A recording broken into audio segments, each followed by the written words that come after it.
distinguished faculty, administrators, parents, grandparents, sibling friends, and above all, to the graduating class. It's an honor to be standing here before you because when I received the invitation, I thought to myself, who am I to speak at the commencement of the University of Maryland's Department of Communication?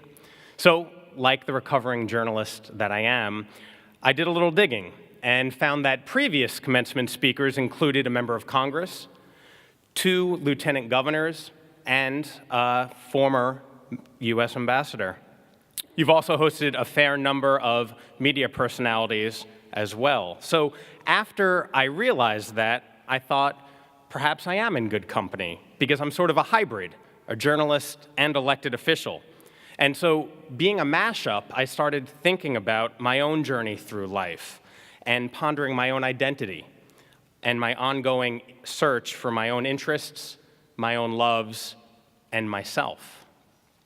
This journey that I'm on and this journey that all of you are on is ultimately about one thing: finding your truth. My journey in this region began 23 years ago when I first came to Washington, D.C. to attend college. I grew up in a household with a single mother and just me, and my mom and I lived in a house in New York, and she worked 2 jobs to provide for us. I was the first in my family to attend college. We packed our small car full of all my stuff, and when we arrived in Washington, D.C., my mother started crying. They were tears of joy for the new life that I was about to forge, but they were also tears of sadness, because in her heart, she knew I was ultimately going to make the D.C. region my home. It was the truth. And while I was in college, I studied hard, worked part-time jobs, and had a fun social life, but I never dated. I couldn't figure it out at first. What was it about all the women in my life that made me not really interested in dating them? And you might know where I'm going with this one. It took me a little while, but after I graduated from college, I realized that I was gay. And this was the 90s, and while those of you now might be watching shows like RuPaul's Drag Race, I just want you to know that in the 90s, things weren't all as open and accepted. You know, for a point of reference, Ellen DeGeneres, in her first TV sitcom back in 1997, when she announced that she was gay on television, the backlash was swift, and her show was canceled. And aside from Ellen, there weren't many LGBTQ members represented in the media.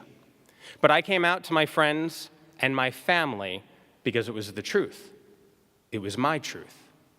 Growing up, I wanted to be a teacher, then an astronaut, and then finally decided that I wanted to be a journalist. I've never asked a therapist as to why I wanted to be a journalist, but I think it's because when I was growing up and my mom was working 2 jobs, I was home alone a lot watching television. Not just shows like Saved by the Bell or Beverly Hills 90210, although they were awesome. I was also enthralled by a new television channel, the cable news network. CNN was in its infancy, but I was mesmerized by the instantaneous source of information.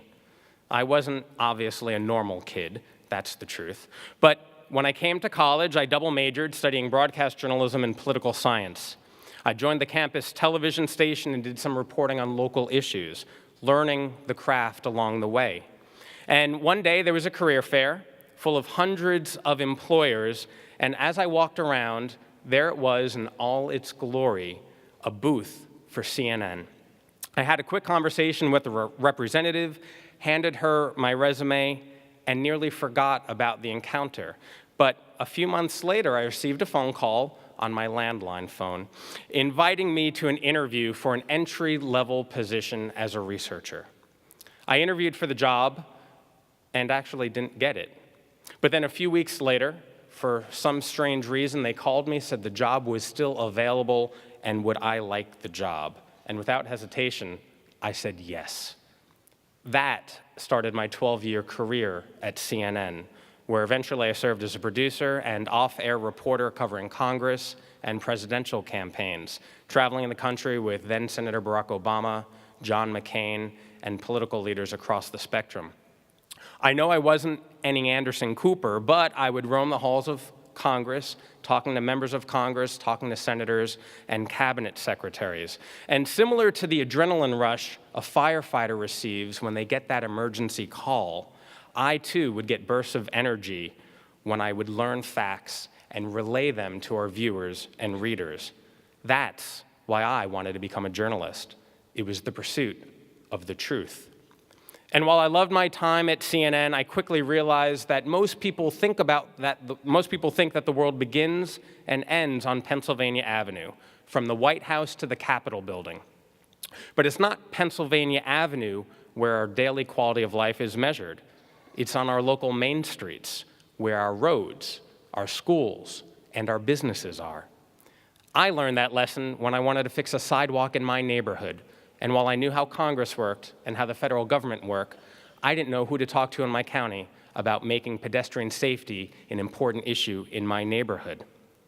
It was that love of local engagement, grassroots advocacy, and fixing sidewalks that made me want to leave CNN and get more involved in my community.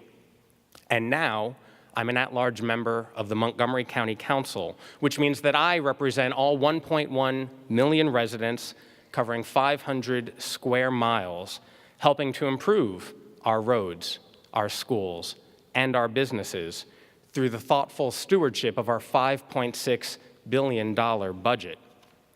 And in order to be a thoughtful steward of the county budget, which is larger than that of 4 individual states, it requires a commitment to oversight and accountability.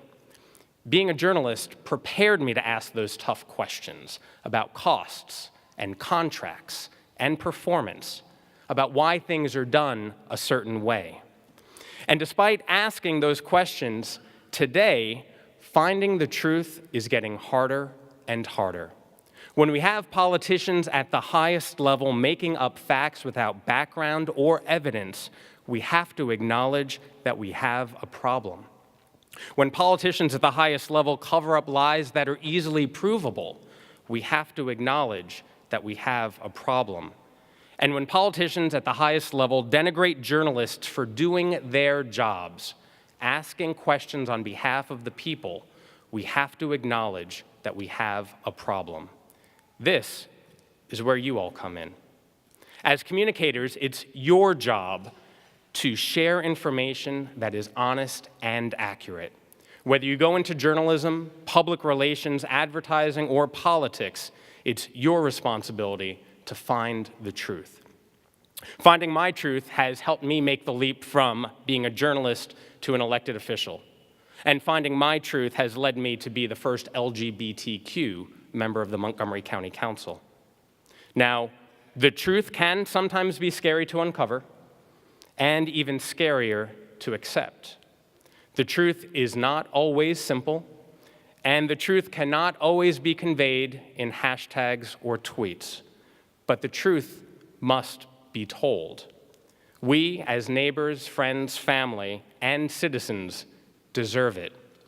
Our democracy requires it. So as you graduates prepare to take on the world, realize that life is a journey.